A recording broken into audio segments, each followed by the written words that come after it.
Good morning बच्चों। Chapters 1 वास्तविक संख्याएं, it is real numbers. Chapters 1 है आपका क्लास 10। आज मैं आपको ये चैप्टर स्टार्ट कराता हूँ। चलिए चलते हैं। सबसे पहले आज चैप्टर्स में पढ़ते हैं वास्तविक नंबर। लिखा है रियल नंबर्स। क्या होते हैं वास्तविक या रियल नंबर्स? हिंदी में क्या होते हैं बच्चों? सभी परिमेय नंबर्स। परिमेय नंबर्स कौन से होते हैं? परिमेय नंबर्स वे होते हैं जो आपके किस रूप में होते हैं बच्चों? परिमेय संख्याएं। परिमेय संख्याएं कौन सी होते हैं बच्चों? जो आपके P/Q के रूप में होते हैं। P/Q के रूप में इन्हें नंबर्स को हम क्या कहते हैं बच्चों? यहाँ पर परिमेय नंबर्स कहते हैं। P एंड Q क्या है?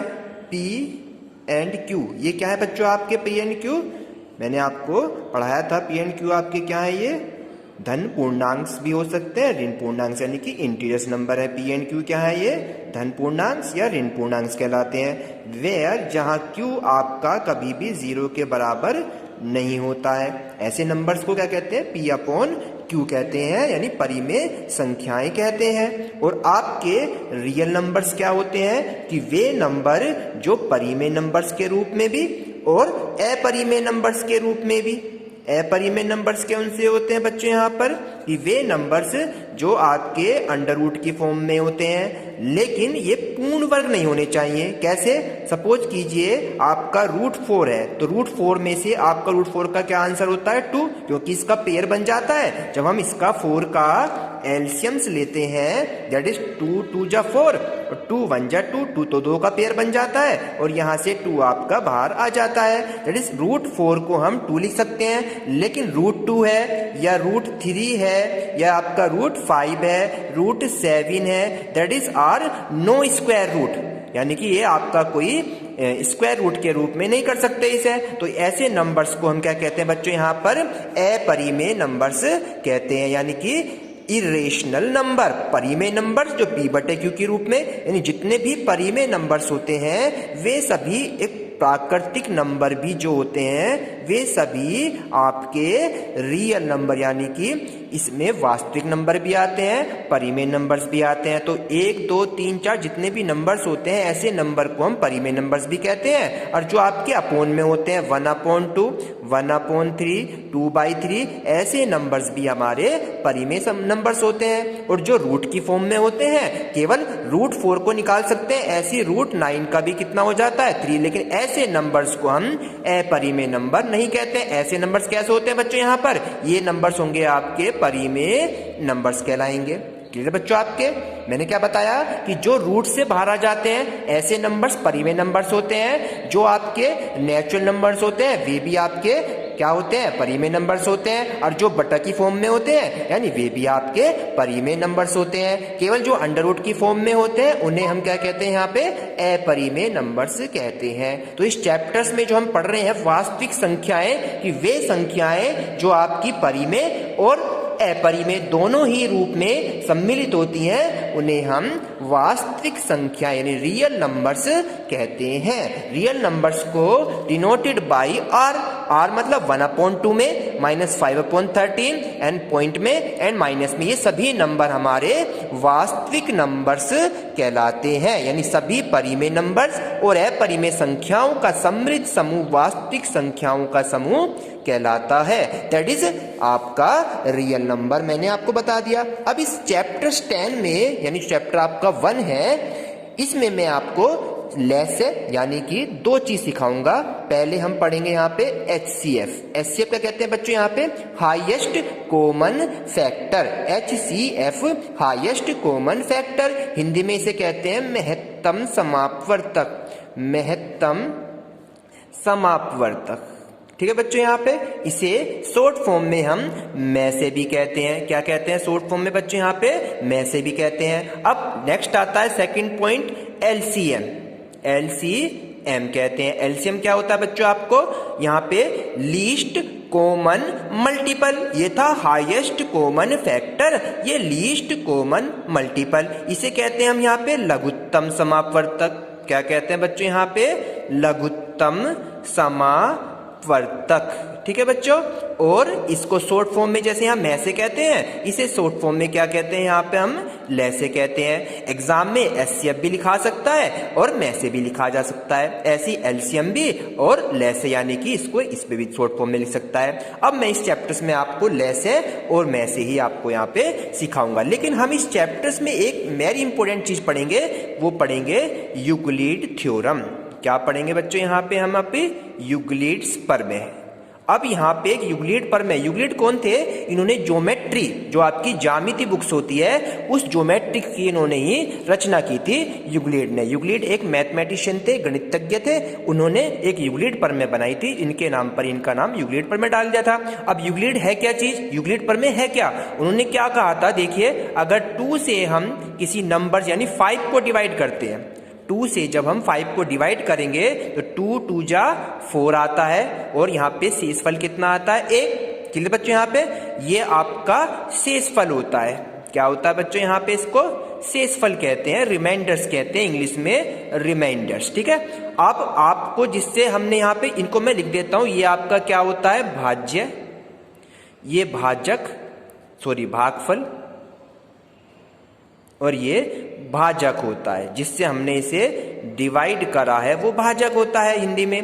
भाजक, भाज्य, भागफल, और ये आपका क्या होता है, शेषफल होता है। तो हम इसे रूप में कैसे लिखते हैं, यूक्लिड फॉर्म में कैसे लिखेंगे इसे हम, जो आपका भाज्य होता है जस्ट आगे, यानी भाज्य आपका आगे इक्वल भाजक की और भागफल की क्या होती है, मल्टीप्लाई हो जाती है, भाजक मल्टीप्लाई ऑफ भागफल एंड प्लस शेषफल, शेषफल इसमें प्लस हो जाता है। इसी थ्योरम्स को हम यूक्लिड थ्योरम्स कहते हैं। अब इसको डिनोटेड बाय भाज्य को हमने कह दिया denoted by A, and B को भाजक डिनोटेड बाय भागफल क्यू एंड प्लस शेषफल रिमाइंडर आर। तो ये रूल बन जाता है ए बराबर B Q plus R, that is Euclid theorems. क्या होगी बच्चों यहाँ पे, ये यूक्लिड थ्योरम बन जाती है। तो इसी थ्योरम्स को हम यूक्लिड थ्योरम्स कहते हैं, और इस यूक्लिड थ्योरम से हम आज एचसीएफ को फाइंड करना यहाँ पे सीखेंगे। तो ठीक है, चलिए अब स्टार्ट करते हैं हम। यहाँ पे आपको समझ में आ गई, दोबारा से बतानी है तो आप मुझे बता सकते हैं। चलिए आज मैं आपको इस पे बेस कुछ क्वेश्चंस कराता हूँ। क्वेश्चन है जैसे आपका कोई नंबर दे दिया इसने 65 एंड 117, ठीक है, 117, 65 और 117 का HCF फाइंड करना है। क्या निकालना है बच्चों हमें यहाँ पे, HCF। ये आपसे कहेगा इसका HCF ज्ञात कीजिए। तो सबसे पहले HCF ज्ञात करने के लिए मैंने आपको यूक्लिड से करना है, इसे लिखा है यूक्लिड से, तो लिखेंगे यूक्लिड प्रमेय से, यूक्लिड प्रमेय से। ठीक है। अब यूक्लिड प्रमेय क्या कहती है कि मैं इसे डिवाइड करके लिखूंगा, यानी कि 65 से क्या करेंगे बच्चों, इसे हमने 117 को क्या करना है, डिवाइड करना है। अब हम कैसे करेंगे डिवाइड, हमें 65 का टेबल नहीं आता है, तो हम मल्टीप्लिकेशन करके देख लेंगे कि 65 एकम 65, 65 दूनी कितने होते हैं 130, तो ये ज्यादा हो जाएगा 65 दूनी पे। 65 की 2 में मल्टीप्लाई करते हैं तो 130 निकल के आता है, और 130 आपका 117 से ज्यादा है, तो हम किस पे चलेंगे, 65 एकम 65। अब इसको फिर से सब्ट्रैक्ट कर देंगे, यानी कि माइनस कर देंगे। 7 में से 5 गया 2, 11 में 6 गया 5 आ गया। अब इसको हम यूक्लिड में कैसे लिखेंगे, अभी तो हमने डिवाइड किया है, अभी यूक्लिड में आपका 117 आगे, यानी कि बीच वाला जो नंबर्स है भाज्य वो आगे, इन दोनों की मल्टीप्लाई 65 मल्टीप्लाई ऑफ 1 एंड शेषफल जो आपका आता है वो प्लस हो जाता है। ये फर्स्ट स्टेप हो गया आपका यूक्लिड का। पहला स्टेप समझ में आया बच्चों आपके। सेकंड स्टेप की ओर चलेंगे, तो इसी 52 से आप डिवाइड करेंगे किसको, 65 को डिवाइड करेंगे, फिर करेंगे 52 एकम 52, यानी कि 52 एकम 52 हो गया। फिर इसको सब्ट्रैक्ट करेंगे, 5 2 - 3 एंड 6 5 13। फिर से इसको यूक्लिड फॉर्म में लिखेंगे। यूक्लिड फॉर्म क्या कहती है कि भाज्य आपका जस्ट आगे 65 आगे हो गया, एंड 52 इंटू मल्टीप्लाई 1, तो ये हो गया 52 गुणा 1, एंड शेषफल आपका 13 यहाँ पर प्लस हो जाता है। ये सेकंड स्टेप हो गया आपका। अब थर्ड स्टेप पे चलेंगे, हमें इसको तब तक डिवाइड करते जाना है जब तक हमारा शेषफल यानी कि रिमाइंडर कितना आ जाए, 0 ना आ जाए, तो तब तक हमें इसे डिवाइड करता जाना है। चलिए अब 13 से किसको डिवाइड करना है, 52 को। फिर 13 का टेबल पढ़ेंगे, 13 चौका 52, ठीक है। यहाँ पे आपका शेषफल कितना आ गया बच्चों, अब यहाँ पे 0 आ गया। अब इसे फिर से यूक्लिड फॉर्म में लिखेंगे, कैसे लिखेंगे, 52 जस्ट आगे यानी भाज्य आपका नंबर आगे, एंड 13 इंटू 4, 13 गुणा 4, एंड शेषफल कितना आ गया आपका 0। मैंने क्या बताया था अभी कि अगर हमारा 0 शेषफल आ जाता है, दैट इज हम क्वेश्चन को वहीं पर छोड़ देते हैं और हमारा आंसर क्या होगा, लिखेंगे 65 एंड 117 यानी 117 HCF ऑफ, इसका जो HCF होगा किसका, 65 का, और 117 का जो HCF होगा वो कितना होगा बच्चों यहाँ पे आपका, जिससे रिमाइंडर आपका 0 बनाए 13 से, तो आपका जो आंसर आया इसका वो कितना है बच्चों यहाँ पे 13 आपका आंसर हो जाता है। क्लियर, अभी क्लियर नहीं हुआ, नेक्स्ट क्वेश्चन में आपको और सिखाता हूं इसके जैसा।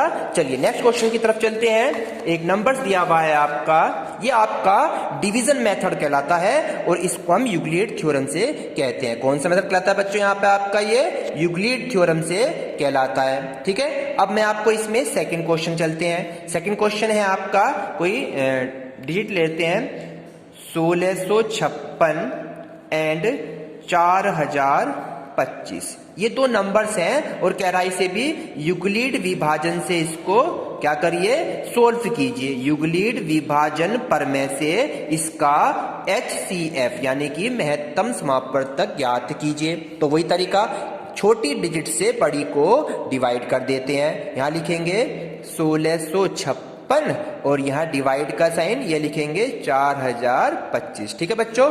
अब आपको देखो मैं शॉर्ट ट्रिक्स बताना चलता हूँ कि सपोज कीजिए आपको 1656 में मल्टीप्लिकेशन नहीं समझ में आ रही कि मैं कितने से मल्टीप्लाई करूं, तो इसको इसकी लास्ट डिजिट जो है 16 को इसे छोड़ दीजिए, केवल 16 याद रख लीजिए। इसमें कितना याद रख लीजिए 16, और इसमें याद रख लीजिए 40, कितना याद रख लीजिए 40। तो 16 का टेबल पढ़ दीजिए आप जब तक 40 ना आ जाए।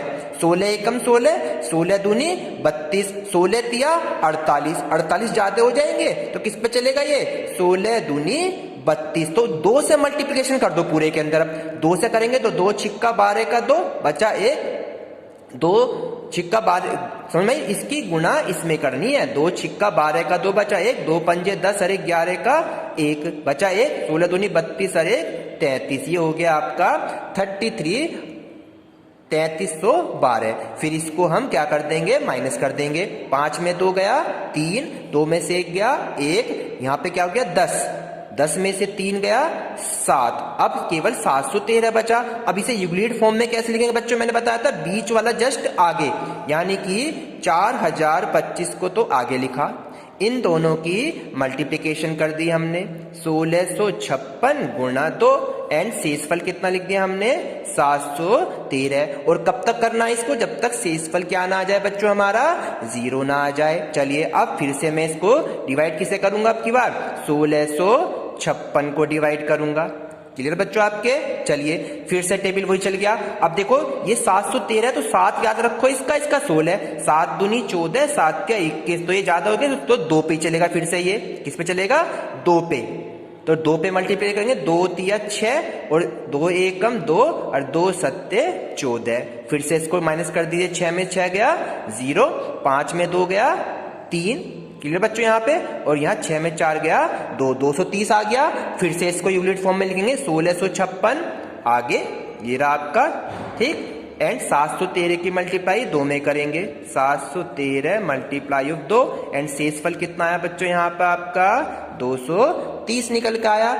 दूसरा स्टेप समझ में आ गया आपको। अब थर्ड स्टेप जब तक करना है जब तक आपका शेषफल 0 नहीं आ जाता। फिर 230 से किसको करेंगे, अब 713 को डिवाइड करेंगे। तो अब किससे चलेंगे यहाँ पे 23 या 69, 3 पे चलेगा, ये किस पे चलेगा बच्चों, ये 3 पर, 300 और 23 या 69, तो 690 हो गया। फिर से इसको माइनस कर देंगे तो कितना आ गया 23 आ गया। अब इसको फिर से यूक्लिड फॉर्म में लिखेंगे, 713 तो जस्ट आगे आ गया, 230 की मल्टीप्लाई 3 से हो जाएगी, 230 मल्टीप्लाई ऑफ 3 एंड रिमाइंडर कितना आ गया बच्चों यहाँ पे आपका 23। फिर से 23 से किसको डिवाइड करेंगे, अब 230 को डिवाइड करेंगे, तो किस पे चलेगा 230 आपका 10 पे चल गया, 230 10 जा 230 और शेषफल आपका 0 निकल कर आ गया। तो आपका शेषफल आया 0, तो यहाँ लिखेंगे 713 वाला, सॉरी 230 वाला जस्ट आगे, ठीक है। और 23 मल्टीप्लाई ऑफ 10